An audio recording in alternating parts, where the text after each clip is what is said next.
আসসালামু আলাইকুম। সংবাদে আপনাদের সবাইকে স্বাগতম জানাচ্ছি আমি নুসরাত। শুরুতেই সংবাদ শিরোনাম। বাংলাদেশের সর্বশেষ গুরুত্বপূর্ণ আপডেট সংবাদে আপনাকে স্বাগত। শুরুতেই সংবাদ শিরোনাম, পরে বিস্তারিত। প্রথমেই জানাবো আমাদের হাতে থাকা সর্বশেষ গুরুত্বপূর্ণ সবথেকে তাজা আপডেট সংবাদ। জুলাইয়ের সাথে গাদ্দারি করে বিএনপি সরকারের যাত্রা শুরু করল বললেন সার্জিস। জুলাই সনদ ও গণ অভ্যুত্থানের আকাঙ্ক্ষার সঙ্গে গাদ্দারি করে বিএনপি সরকারের যাত্রা শুরু হলো বলে মন্তব্য করেছেন জাতীয় নাগরিক পার্টি এনসিপির উত্তরাঞ্চলের মুখ্য সংগঠক সার্জিস আলম। আজ তিনি তার ভেরিফাইড ফেসবুকের এক পোস্টে তিনি এসব কথা বলেছেন। এরপর জানাবো, বিএনপি না নিলেও সংবিধান সংস্কার পরিষদের শপথ নিল জামাতের জোট। বিএনপি থেকে নির্বাচিত সংসদ সদস্যরা এমপি হিসেবে শপথ নিলেও শেষ পর্যন্ত সংবিধান সংস্কার পরিষদের সদস্য হিসেবে শপথ নেননি। তবে সংসদের অধিবেশন চালু হওয়ার পরই এই শপথের বিষয়ে সিদ্ধান্ত নেওয়া হবে বলে জানিয়েছে দলটির স্থায়ী কমিটির সদস্য সালাউদ্দিন আহমেদ। এদিকে শপথ নিল জামাত ও স্বতন্ত্র এমপি প্রার্থীরা।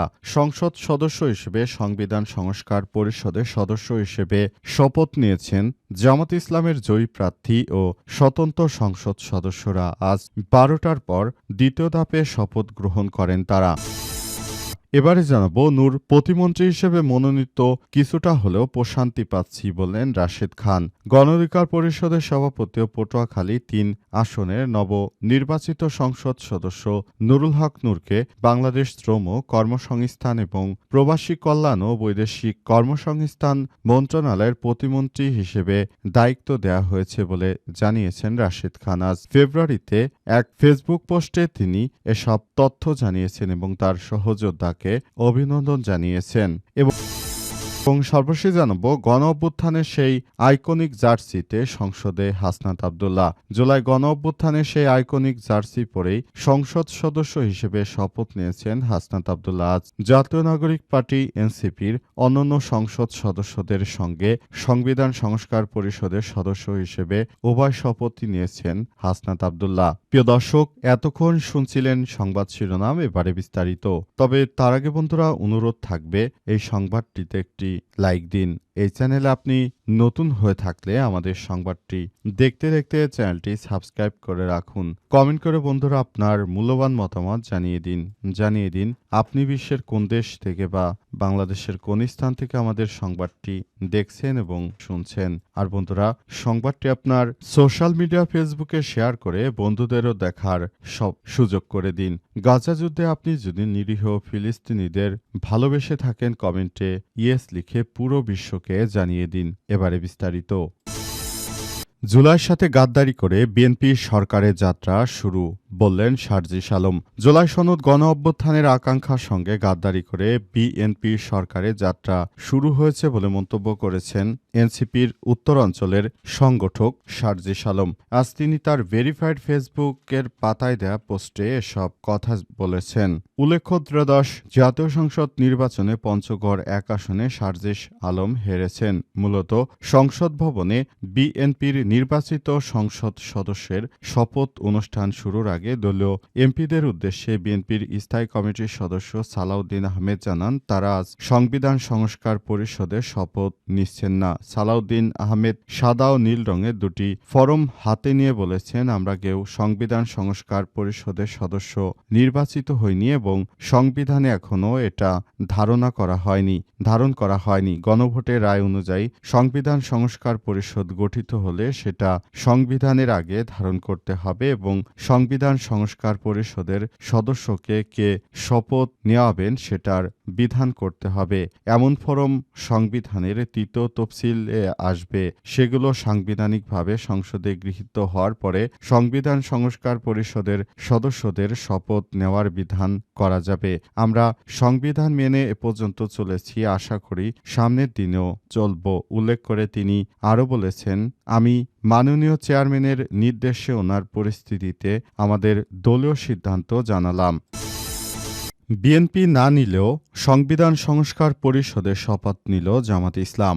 বিএনপি থেকে নির্বাচিত সংসদ সদস্যরা এমপি হিসেবে শপথ নিলেও শেষ পর্যন্ত সংবিধান সংস্কার পরিষদের সদস্য হিসেবে শপথ নেননি। তবে সংসদে অধিবেশন চালু হওয়ার পর এই শপথের বিষয়ে সিদ্ধান্ত নেওয়া হবে বলে জানিয়েছে দলটির স্থায়ী কমিটির সদস্য সালাউদ্দিন আহমেদ। আজ জামাত ইসলামী, জাতীয় নাগরিক পার্টি সহ 11 দলীয় জোটের নির্বাচিতরা সংসদ সদস্য ও সংবিধান সংস্কার পরিষদের সদস্য হিসেবে দুটি শপথই নিয়েছেন।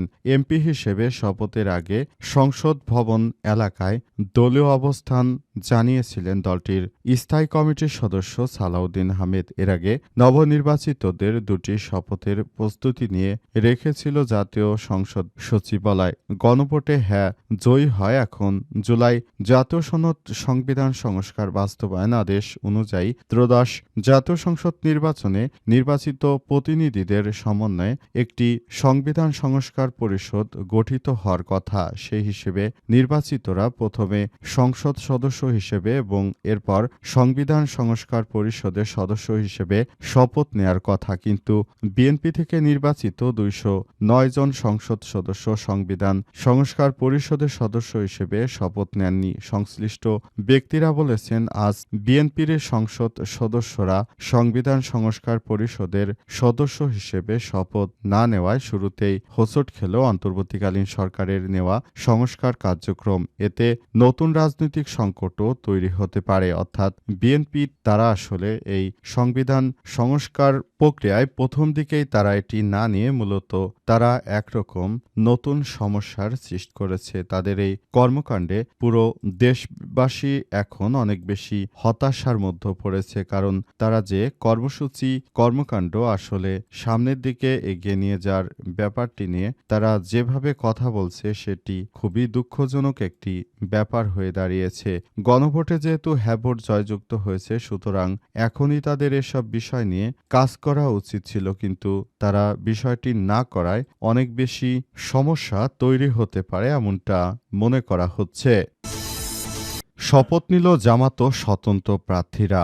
সংসদ সদস্য হিসেবে সংবিধান সংস্কার পরিষদের সদস্য হিসেবে শপথ নিয়েছেন জামাত ইসলামের জয়ী প্রার্থী ও স্বতন্ত্র সংসদ সদস্যরা। আজ 17 ফেব্রুয়ারি দুপুর 12টায় দ্বিতীয় ধাপে শপথ গ্রহণ করেন তারা। শপথের আগে পবিত্র কোরআন তিলাওয়াত করা হয়। সংসদ সদস্যদের শপথ অনুষ্ঠান পরিচালনা করেন প্রধান নির্বাচন কমিশনার এএমএম নাসির উদ্দিন। সংবিধান সংস্কার পরিষদের সদস্য হিসেবে শপথ নেওয়ার সময় পরিচালনা করেন সংসদ সচিবালয়ের সচিব কানিস মওলা।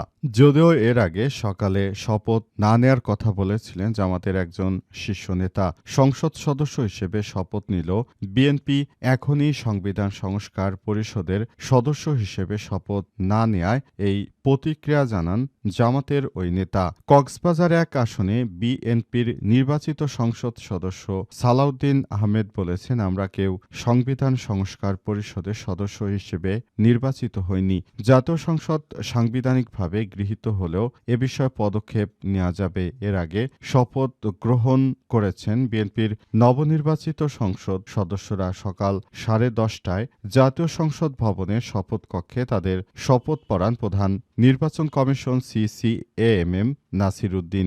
দ্বিতীয় ধাপে এই সংসদ অনুষ্ঠিত হয়। নূর প্রতিমন্ত্রী হিসেবে মনোনীত, কিছুটা হলেও প্রশান্তি পাচ্ছি বললেন রাশেদ। গণ অধিকার পরিষদের সভাপতি পটুয়াখালী 3 আসনের নবনির্বাচিত সংসদ সদস্য নুরুল হক নূরকে বাংলাদেশ শ্রম কর্মসংস্থান এবং প্রবাসী কল্যাণ ও বৈদেশিক কর্মসংস্থান মন্ত্রণালয়ের প্রতিমন্ত্রী হিসেবে দায়িত্ব দেওয়া হয়েছে বলে জানিয়েছেন রাশেদ খান।